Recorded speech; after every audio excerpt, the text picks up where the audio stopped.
Bonjour, bon, on se retrouve. La dernière rencontre, elle a été drôlement profitable parce que je plaidais pour que tout le monde aille s'inscrire sur les listes électorales et je dois dire que je suis bien content du résultat. Et le dernier message, c'était 3 jours avant la fermeture des listes d'inscription. Et il y a 49 000 personnes qui sont allées s'inscrire en dernière minute. Alors moi, j'ai écrit une lettre pour demander qu'on rallonge le délai d'inscription, puisqu'après tout, s'il y a tant de gens qui viennent au dernier moment, c'est qu'il y en a d'autres qui pourraient venir s'inscrire. Et bon, j'ai pas eu de réponse, rien du tout. Bon, je le déplore parce qu'il suffirait d'un décret, ça prend quelques minutes et ça permettrait que d'autres milliers de gens viennent s'inscrire. Mais je suis pas vraiment surpris parce que ce gouvernement, vraiment, il a une attitude curieuse à l'égard des élections. Ça n'avait pas l'air trop l'intéresser de faire venir voter les gens. Et puis, comme en ce moment, c'est les élections pour les représentants du personnel dans les très petites entreprises, hein, vous n'êtes pas au courant, peut-être que vous m'avez écouté la dernière fois, mais franchement, euh, la Madame El Khomri, bon, déjà outre sa loi, mais alors là, quand même, ouvrir les élections en pleine période des fêtes, c'est faire ce qu'il faut pour que elles aient pas un grand succès. J'espère quand même que tout le monde va s'y mettre parce que finalement, c'est le seul droit que peut pratiquement exercer réellement un salarié d'une très petite entreprise, droit collectif. Hein. Bon, voilà. Alors, je parle de tout ça parce que dimanche, je vais être à Tourcoing. On fait une action qu'on appelle un déboulé. Et alors, ça peut paraître étrange, mais un déboulé, c'est pas un défilé. C'est arriver quelque part, débouler, comme on dit. Et on le fait parce que c'est passé là-bas, à Tourcoing, un événement qui a beaucoup marqué les gens autour de moi. Je me suis dit, moi, je vais en parler. C'est le fait qu'une caissière a fait une fausse couche sur son poste de travail. Alors, bon, une fausse couche, c'est quelque chose qui est très traumatisant, et physiquement et psychologiquement. Donc je comprends que ça ait impressionné beaucoup de monde, qu'il en ait été question.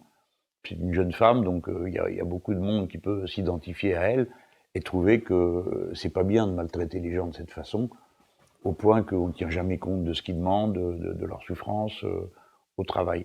Vous vous rappelez d'Emeline, la postière, c'est pareil. Hein, elle est allée au travail et dit ah ça va pas fort, tout ça, bon, faut mieux que je rentre. Non, non, non, rien du tout, tu restes là, reste à ton poste. Clac, elle avait fait un AVC, et je pense que euh, ça devrait être une alerte, non pour tous ceux qui ont des responsabilités à l'égard d'un personnel, de se dire bon, est-ce que moi je fais ce qu'il faut pour que les gens soient pas malheureux sur leur poste de travail, ni mis en danger d'une manière ou d'une autre. Non.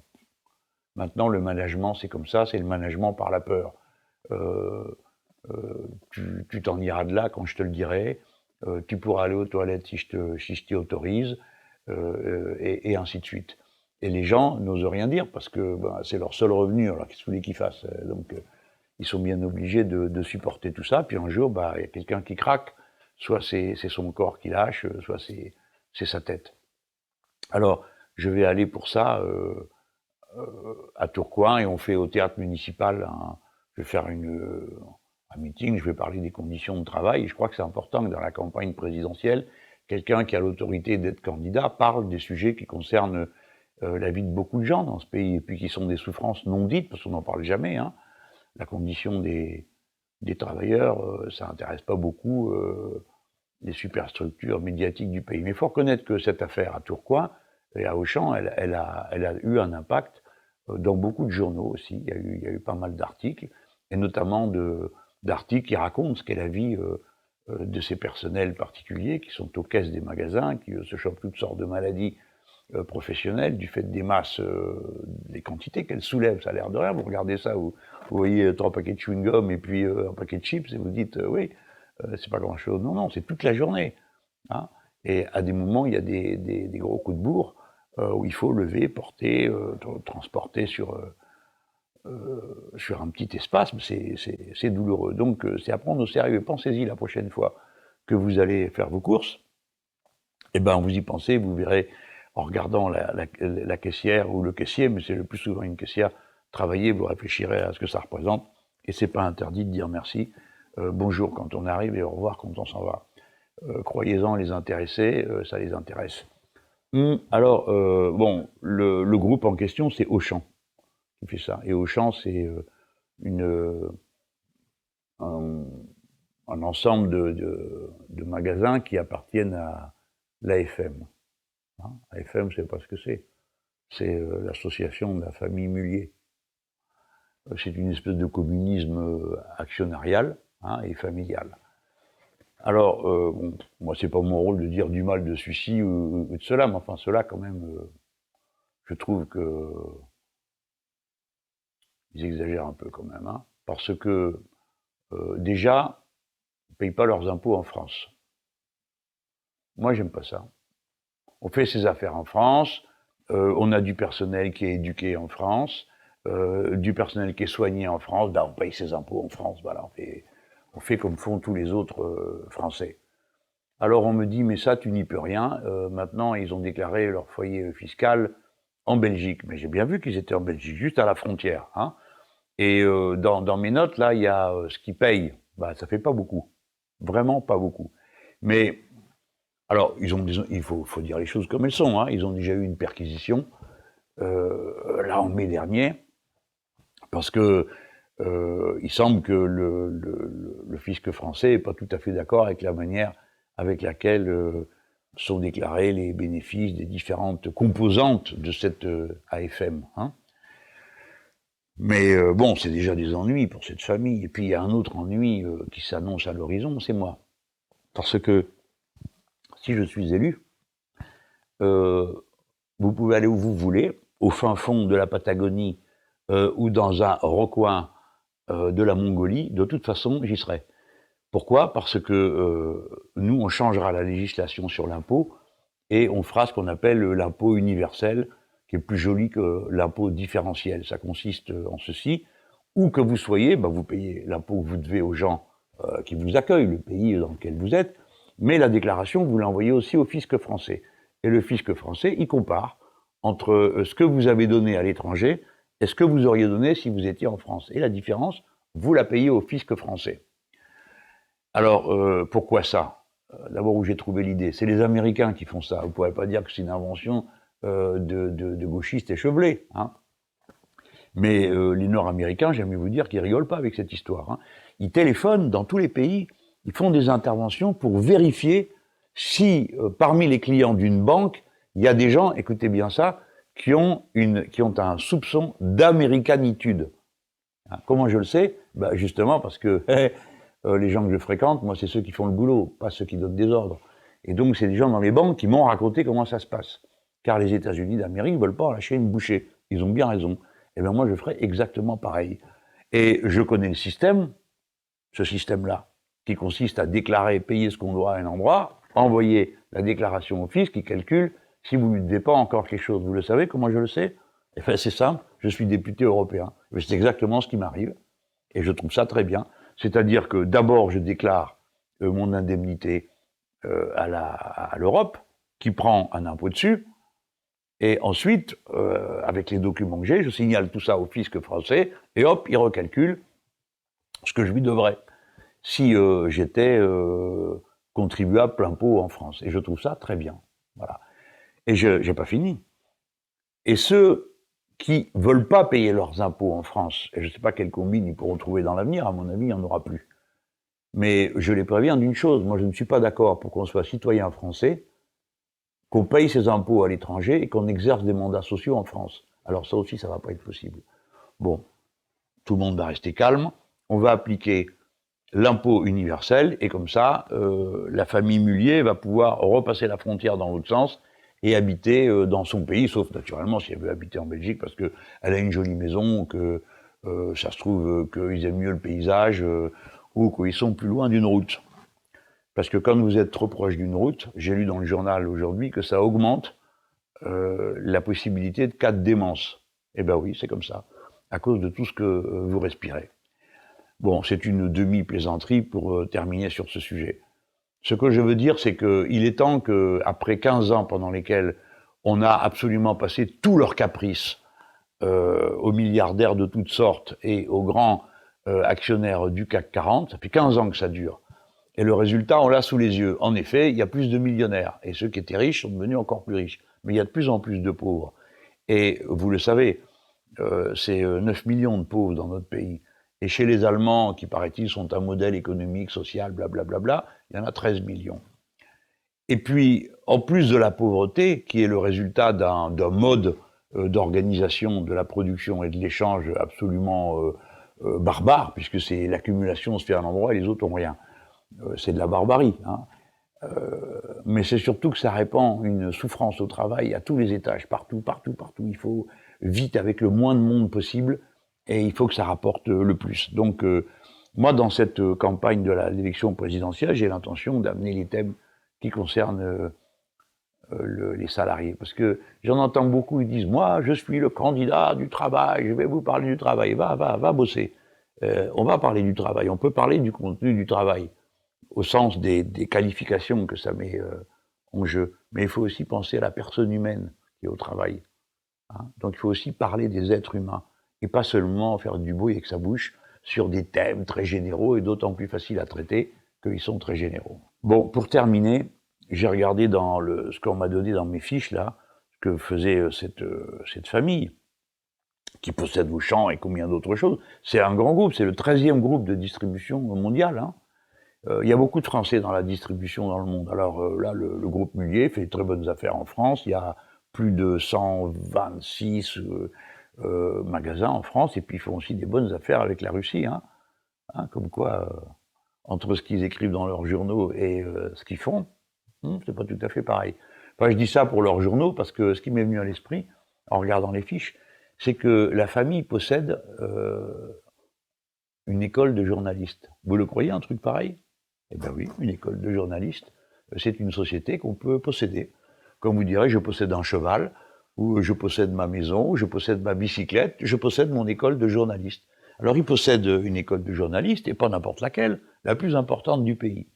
Ça me permet de dire au passage que toutes ces écoles de journalisme, bon, c'est bien sympathique, parce que ça produit le même objet hein, partout, c'est-à-dire le journaliste type, avec ces questions, vous étonnez pas après, qu'il pose toujours les mêmes questions partout, et que vous pouvez faire la réponse que vous voulez, et continuer avec la suivante qu'il a prévue dans sa tête.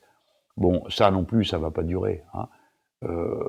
Clairement, si je suis élu, parmi les choses qu'il y aura à faire, il y a la réforme de ces écoles de journalistes. D'abord parce que faudrait pas qu'il n'y ait de journalistes que les gens qui sont passés par les écoles. Hein. Ça vous étonne que je dise ça, mais moi j'ai connu une époque où un gars ou une fille qui faisait ceci ou cela, il pouvait devenir journaliste, et il amenait dans les équipes, sur le plan humain, quelque chose qui faisait que c'était pas tous, tu vois, le même poisson pané, même forme, même format, même boîte. Hein. Mais ceux qui vont à l'école, il faudrait peut-être que le diplôme soit au moins aussi sérieux que les autres diplômes professionnels de notre pays. Parce que quand vous faites plombier ou vous faites zingueur, vous faites un CAP ou vous faites par exemple un bac pro chaudronnier, qui est pas le plus simple parce que c'est calculer des objets au micron dans certains cas hein, qu'il faut fabriquer. Bon, il y a un référentiel. On vous dit pour faire ce métier et avoir ce titre, il faut savoir faire ci, ça. On fait la liste. Et c'est pas quelqu'un dans un bureau qui décide ça tout seul. Hein. C'est une commission dans laquelle il y a l'éducation nationale, il y a les syndicats ouvriers, il y a les représentants patronaux, c'est-à-dire des gens qui savent de quoi ils parlent. Alors, sauf un cas, les journalistes. Eux, ils vont aux écoles et ils ont des diplômes. Et qu'est-ce qui vous garantit la valeur des diplômes, hein, les gens? Qu'est-ce qui vous la garantit? Eh bien, le fait qu'il y a des gens qui viennent pour avoir le diplôme. Donc, celui qui se fait la meilleure pub et qui arrive à caser le plus possible de ses élèves dans des journaux, eh ben, il a la réputation d'être une bonne école. Hein, vous voyez à quoi ça tient? Voilà. Eh ben, c'est pas sérieux pour un métier qui est aussi indispensable au fonctionnement de la démocratie. Dans l'actu de la semaine, il y a toutes les conséquences de la situation en Syrie. Vous savez que pour moi, c'est pas facile de parler de ce sujet-là, parce que, quoi que je dise, à chaque fois, quelqu'un prend un bout, extrait une phrase, 3 mots, et pour en faire une information, un scandale, bon. Parce que bon, c'est comme ça marche. Par exemple, l'autre matin, je m'en vais à France Inter, et bon, alors on me pose des questions sur Trump, tout ça, bon. Et puis je dis, ah ben moi, j'aimerais bien discuter avec cet homme-là, parce que il veut arrêter les accords de libre-échange internationaux. Hein, et moi, ça m'arrange parce que depuis 1996, je m'oppose au traité de libre-échange avec les États-Unis d'Amérique. Donc, si le président des États-Unis lui-même veut y mettre un terme, je suis preneur. Eh ben, ils m'ont fait un titre avec ça. Je sais plus comment c'était tourné. J'aimerais beaucoup, je me réjouis de pouvoir discuter avec M. Trump. Ah, c'est vrai, le journalisme, c'est sérieux, quoi. Enfin bon, l'important, c'est cette histoire d'accord.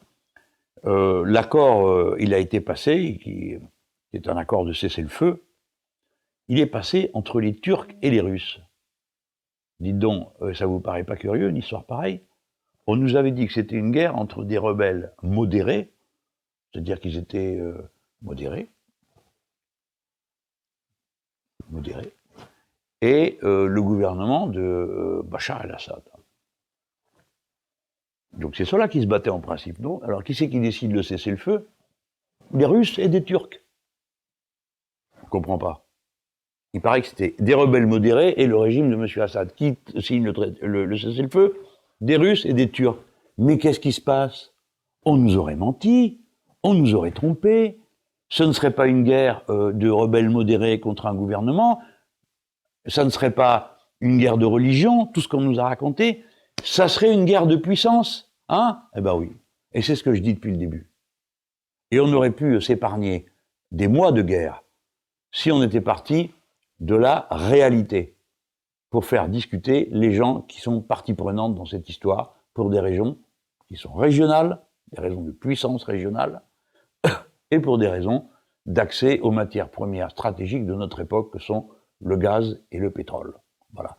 Au lieu de ça, on nous a vendu un feuilleton qui doit être alors d'ailleurs complètement incompréhensible par les gens qui essayent de suivre. Ils ne comprennent pas toute cette histoire. Comment ça se fait que ce soit ces deux-là qui signent le cessez-le-feu. Enfin bon, déjà moi je vais m'en réjouir.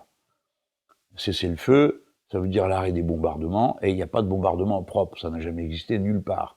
Ni à Alep, ni à Mossoul, ni au Yémen, ni en France quand les Américains ont bombardé pour déloger les Allemands sur les côtes françaises le long du mur de l'Atlantique, a conduit à rayer plusieurs villes de la carte. Donc vous voyez, il n'y a jamais eu de bombardement propre et il n'y en aura pas.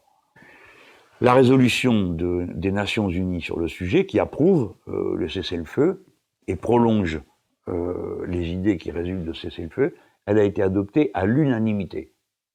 D'accord?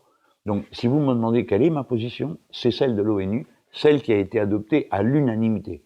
Alors, il est possible que dans certaines rédactions, il y ait des va-t-en-guerre qui veulent continuer, je ne sais pas quoi d'ailleurs, hein, parce qu'ils continuent à faire du papier, comme si toute la situation, toute la question qui se posait, c'était celle des Russes. Bon, moi je me rallie à la position unanime de l'ONU. Et l'ONU dit qu'il faut organiser maintenant des pourparlers entre tous ceux qui sont impliqués dans la guerre. Et il fait mieux l'ONU. Elle dit la liste de ceux avec qui on ne discute pas. C'est pas mal, non? L'ONU dit il faut discuter et elle dit voilà les gens avec qui on ne discute pas. Avec qui on ne discute pas? Daesh, Al-Nosra, Al-Qaïda.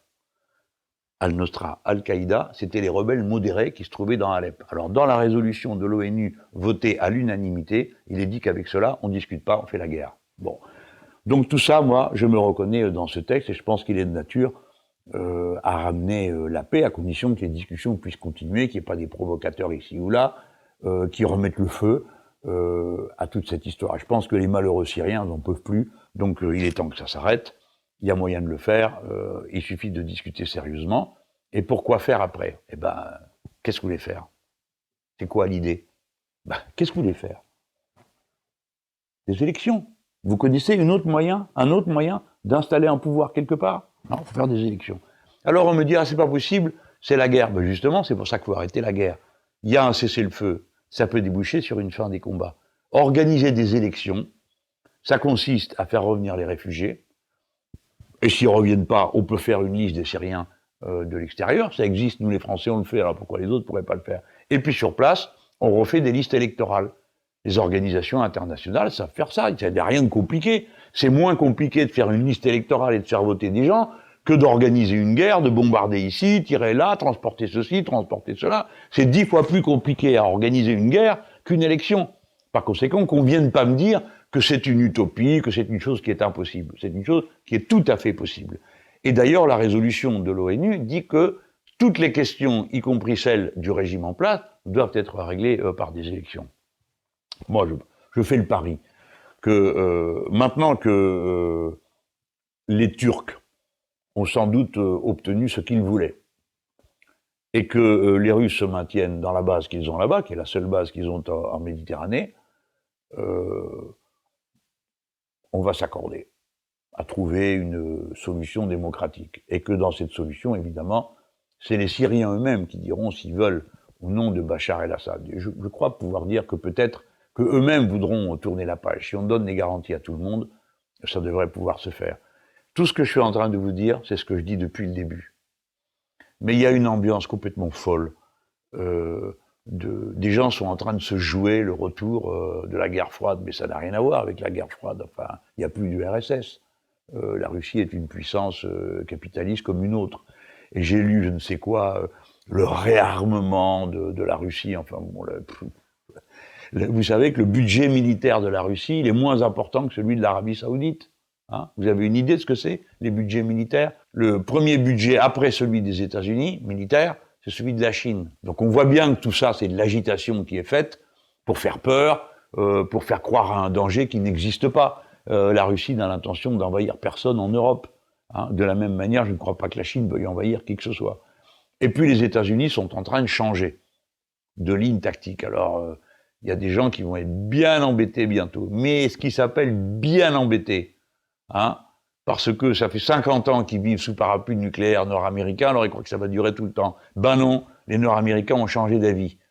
Jusqu'à présent, ils étaient allés avec les Chinois pour contrer l'URSS. Eh bien maintenant, M. Trump n'est pas du tout fou, il a une attitude qui est tout à fait rationnelle. Alors c'est son choix à lui, hein. Je dis pas que c'est le mien, mais son choix à lui, c'est de s'entendre avec les Russes, parce que son problème, c'est la Chine, qui est en train de devenir la première puissance du monde, qu'il est, économique, et par conséquent, sa monnaie est une menace pour la monnaie nord-américaine. Voilà ce qui se passe vraiment. Nous allons bientôt entendre le roman qu'il y aura autour de tout ça, et vous allez voir, les gens, que quand Trump va être élu, premièrement, il va mettre fin aux mesures de représailles contre les Russes, et les Européens auront l'air d'imbéciles qu'ils sont, parce que ils sont toujours dans le régime des sanctions, et c'est nous, les Européens, qui avons payé plein pot pour les sanctions contre la Russie, et notamment en matière agricole. Et vous allez voir, va recommencer le cirque cette fois-ci. Le prochain démon, ce sera la Chine. Ça tombe bien pour certains journaux, c'est déjà un démon. Voilà, nous, on doit, calme, rester une force de sang-froid, qui regarde tout ça, et on choisit notre camp. Et notre camp, c'est nous. C'est-à-dire avoir un point de vue français. L'intérêt des Français, c'est la paix, pas de guerre. Pas de guerre en Europe, pas de guerre avec la Russie, pas de guerre avec qui que ce soit, pas de guerre, la paix. Et donc, on doit travailler partout où on peut à faire baisser la tension. Faire baisser la tension, ça consiste notamment à montrer du doigt ceux qui, par métier, par profession, par intérêt personnel ou par intérêt financier, font monter la pression. Vous vous rendez compte, les gens? On est sortis de ce qu'on appelait la guerre froide. Beaucoup de gens qui m'écoutent n'ont pas vécu eux-mêmes dans cette période. C'était la période où on était menacé de la guerre totale entre les deux blocs, l'Est et l'Ouest. Le bloc de l'Est, le bloc soviétique, s'est écroulé.